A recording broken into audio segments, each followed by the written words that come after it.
Nigeria's President Bola Tinubu has been called upon to order the immediate handing over of all the indicted persons and entities to the Economic and Financial Crimes Commission (EFCC) and other anti-graft agencies for immediate trial. Now, a coalition of 259 anti-corruption, civil society, and human rights groups, Coalition for Transparency and Economic Reforms (COTA), they are the ones behind the call, admonishing the admonished President Tinubu to initiate the urgent recovery of the country's stolen funds and properties being held by indicted persons. Now, COTA warned the indicted persons to stop playing on the collective intelligence of Nigerians with a puerile defense of their looting of the nation's commonwealth, having betrayed the confidence Nigerians reposed in them while they occupied public office. COTA's president, Dr. Peter Chimachuku, and General Secretary Balam Uta Ibrahim Koko stated that the defense of the heists by various indicted persons should be completely disregarded. Oh well. We still have with us in the studio a chartered accountant and public affairs commentator, Olusegun Okunade, and we do expect John Akirele, a journalist and also public affairs commentator, to join us virtually from the diaspora. We'll be expecting John to join this conversation in the course of the program. But let's stay with you now, Olusegun. Should we be calling on the president to give a direct order? Once again, it brings me to when you delegate responsibility, shouldn't those that you have delegated go ahead and carry out what you have instructed them to carry out? Why come back to say, okay, we have done it to this point, we now need the president to give us the order to take it further? Why do we operate like that here? Yeah, Moses, I'll say that what you're saying is reality. Once you give someone the authority to carry out certain things, he has a responsibility to carry everything out in full. But be that it may, because of the caliber of the people concerned here, I'm sure you know what we call immunity for certain class of people in the country. So you don't want to step on toes, let me put it that way. So you need the approval so that you can have the backing to say, yeah, the president actually instructed me. And that's why we keep missing it. While we said we need to build a system and an institution, not individuals. I'm sure you know with the call that we're having from the coalition of this people, Civil Society Organization of Nigeria, discovered that a lot of issues I have with the anti-graft committee, commission. What are the those fact issues? remains that before now you've seen how most of those that head that particular agency, EFCC, have actually been kicked out. It's like the hunter now being hunted. You hear so many allegations against them, and you ask yourself, should this even happen at any point in time?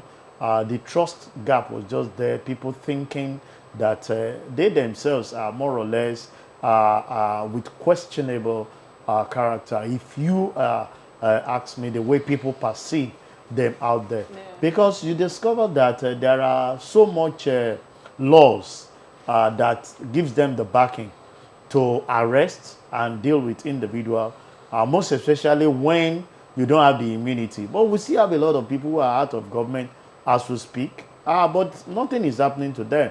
Most of the time you hear about plea bargaining. That brings me to the next question. You know, some people will say in Nigeria, those who are prosecuted, those who are investigated, indicted, and prosecuted are those that are not in the good books of the current administration. Yes. Whether they are in the good books or they are not in the good book, the fact remains is, was that issue or was that atrocity committed? If the answer is yes, there is no excuse for you saying because you are not in the book. One thing about it is that there will always be a turnaround table. Before now, it used to be everybody is in PDP, those in APC are going to be dealt with. Yeah. Now it's the turn of APC. You are saying that we are dealing. I'm sure in no distance time, the table will turn again to another party. The truth is that, are we doing what is needful? Even with those that will claim that are not in the books of the good books of the current administration, like we always perceived it to be. The truth is, you have actually committed a crime against the state by misappropriating funds. And if you have that substantive evidence against such, but you know, part of the things my friends have picked me up on, which I said initially, is that for me, it's capital punishment as is obtainable in China, in the Asian country, so that will serve as deterrent. But they will tell you this is not China, is democracy. You must go through the court of law and establish that that person actually committed that offense. And you ask yourself, the people to carry out that thing, what confidence do we have in the judiciary to actually expedite action in the right way? I was reading a write-up where people were raising eyebrow that the executive should stop giving gifts to the judges, and the judges should stop. You see, while we are growing up, a judge hardly go out for certain things. We know them for that because we have so many of them as friends to our parents, to our uncle. And you discover that, events. Yeah, you hardly saw them because they tell you that they don't want to be seen. Today, this guy is a good guy, but tomorrow, it might be seen at the other way side, and people start misconstruing things to say, no, we saw him at the party the other day. He was there. In fact, he gave gift or they gave him special seat. And what do you expect him to do now that the person in question is the one that's actually been convicted? Yeah. So, but these days, whether I would say civilization or technology stuff had made everybody to throw wind to caution. You see, people going out for parties of their friends and loved ones, not minding. So until we have the judiciary arm, strengthened in such a way that when issues are taken before them, they are able to expedite action on it and be able to give the right justice. Most of the time what we hear is that there are no substantial facts to actually penalize that person. But if someone is telling you that, okay, I agree that I've stolen some money, but not in the quantity that you have said, is it about the amount stolen or the act that was actually carried out? So if you are in position of power and you misappropriate, take for example, 100 million, and you are telling us that you refund back 10 million, I'm sure you still have the large chunk of that money with you, whether you like it or not. So it takes us to the issue that first, we must do our proper investigation. The judiciary must stand up to the responsibility, knowing fully well that the misappropriation of some of these funds is actually killing individuals out there. If you discover the funds in the hands of people high up there, imagine up till now, the funds stolen by late Abacha is what is taking care taking care of us. On the relaxed room, we always say that man is a great father. He saved the money to make sure that we enjoy something. It's quite disheartening, but it's not the way to go. I'm sure if you look at the route of Oseni, so much they have earmarked for themselves, and you ask yourself, is it because you are just in position of power to manage the trust that people have given to you? So for me, it's a right call, but you ask yourself, do we have the right processes to actually implement that, to bring those people to justice, to make sure that you don't have it twice? If you have actually done that the first time, there is no second chance for you to be part of the government to go and perpetrate the ill again. Now, you mentioned Desiani, and then as well as Emefiele, most of these people who have been in power and then they're being probed. Now, I'm going to quote what the Transparency for Economic Reforms mentioned. They said Emefiele and other indicted persons' tactics to put up unnecessary defense is aimed at shifting the blame from them, shifting the blame on former president of Nigeria, that's Buhari. Now, it feels like they are trying to make it seem like nobody is supposed to blame the former president of Nigeria. But most people are of the opinion that if these things happen under his watch, that he also should be probed. What do you think about that? Nobody is saying, but with what Moses said the other time, everything that must be carried out by all the appointees is with the directive of the president. We've read it this morning. we are awaiting the directive of the president to order them to do one or two things or the other. I was going to ask, as you respond to her question, tie this one to it. I was going to ask you the influence of the executive on anti-graft agencies and our security agencies. How can we water it down? Until we take out the greed in individual person and restore the value that we are known for. You see, it has gotten this bad that everything we celebrate is money. So when you have the money, you can flaunt it at every individual and everyone will be shaking. The executive, whether you like it or not, are the managers of our funds. If you allow me to use that, because they are the ones that execute projects and some of the things that needed to be done. So as an individual, if you need the favor of the executive, definitely you must do their beats, because he who Plays the pipe dictates the tune. So you discover that some of those things, it's because there is so much power. What we learned while we're in school is that these three arms of government are equal, right? But from my experience and what I've seen over time, the executive So how can seems we to water down the power of the executive? individual arm of the government must stand up to their responsibility. The legislators are to be the watchdog. Who approves the budget when they bring it for them? The legislator. How do we question some of the things that we have in there before it's been assent to by the president? These are things we expect them to do. And when you discover that there are whistleblowing about individual who was actually appointed by the government, is taken to the judiciary, who comes after them to make sure that justice prevails for the survival of an average citizen. But what we're saying is that a lot of them has gone back and make themselves, pardon me, you know, like a rubber stamp that endorse and say, no, we have to work in harmony. And I remember then the issue of Senate President Saraki and the last president. You know, it wasn't an easy task between the two parties, because Saraki would tell you this is the path we want to go. And people were saying he was slowing down the activities of the executive unnecessarily. But the truth is, you must give explanation of some of the things that we have before you, like you have in the private sector. Yeah, the board are out there to check the activities of the executive. The management team, you bring it before them,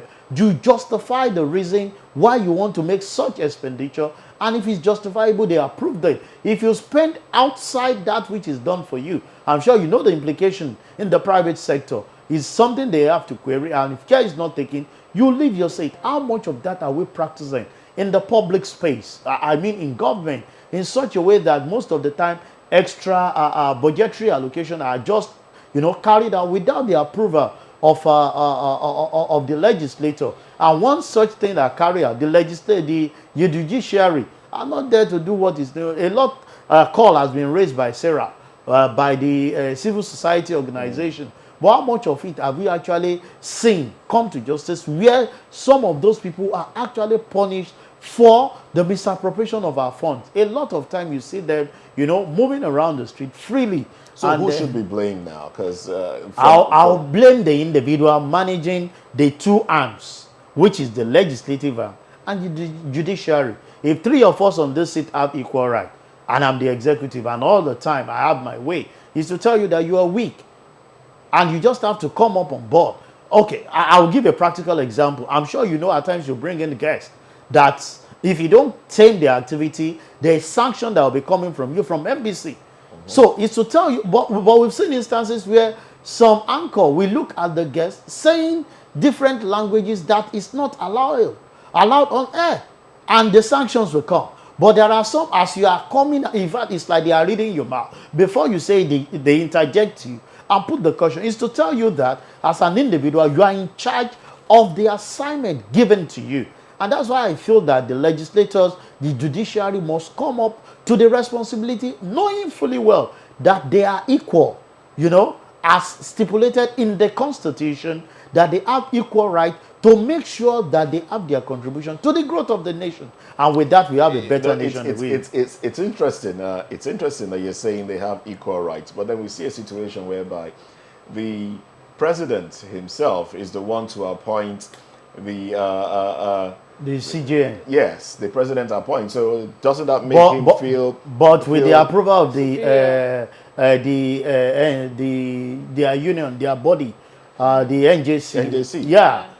Yes, with the approval of the NJC. But then it is. Why do we make that position an elective position As far as is amongst the lawyers themselves? Why don't they just elect whoever the they do that. The president only assign to. They recommend.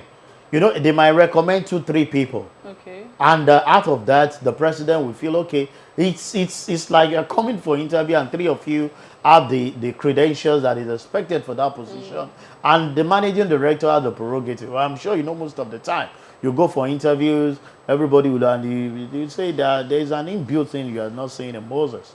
I'm saying, you know, as a managing director, I have the final say because the ball stops on my table. So for me, they make the recommendation. He gives the approval. So when they recommend 3 people, he looks at who and who to. But there should be something we call the conscience to know that years to come, we are going to play tonight? we're going to play back Anyway, some of the yeah. things that you've actually done, and people will ask question: have you done your bit expected of you as Yeah. the chief judge who manages the judiciary arm? All right. So, you know, what do you think is the impact of there's this disparity between the EFCC and then the ICPC? Well, the 2 of them, as I'm concerned, Yeah. they are meant for they are anti-graft agency. One is actually for the public officers. The other one has to do with issues that border around economic and financial issues. Yeah. That's why you see them going after internet fraudsters, individuals that have actually misappropriated funds, even in private sector, because that borders around. But for the ICPC, it has to do with the public office holder. It have actually defaulted. The most important thing is the layman on the road do not want to understand the Which is distinction between them. It's like this person has actually misappropriated our funds. Yeah. We want justice prevail so that we can have a better life. That individual that they promised every citizen of the country. So whether there is distinction, both of them are anti-graft agency that is expected to pick individuals that are not doing things the way that is supposed to be done, and they are supposed to be punished and serve as deterrent to others. Whether they are doing it, you and I have the question to answer. Okay, but you know, most of the times, people, the school of thought would say that the EFCC most times have more of their energy on the youth barging into their homes, trying to make arrests and all of that. But when it comes to the government officials, yes, there is this slow movement, sort of, that they don't put that energy that they put on the young people to the government. Really, what you're saying is what is obtainable, but it's really not right. But I'm sure you know, like you keep saying, everybody try to calculate his steps so that he doesn't miscalculate and get distorted or fired by enemy, because every individual is connected to an individual that will actually, you know, do the, and you just need to be watchful. And that's where we found ourselves in the country, that we're asking that can we get out of that space? You say everybody is equal before the law, but when you get there, you discover that some people, even when they, you know, pick them up to punish them, they have a special place where they say they don't sit among the criminal. So you're already creating that differential in the way you treat them. In fact, as a matter of fact, there are some people that will learn that when they take them to prison, their space is quite different. The meal they enjoy, it's quite different from what the normal young guy that you picked on the road had done. So it's a matter of the people who manages those things, and who are we can only say our path. They will tell you some of the challenges they are faced with, but we expect that they should fulfill that word that says everyone is equal before the law. And if that is actually put to use, you discover that there won't be any discrepancies, whether you're handling the youth or you're handling the high and mighty.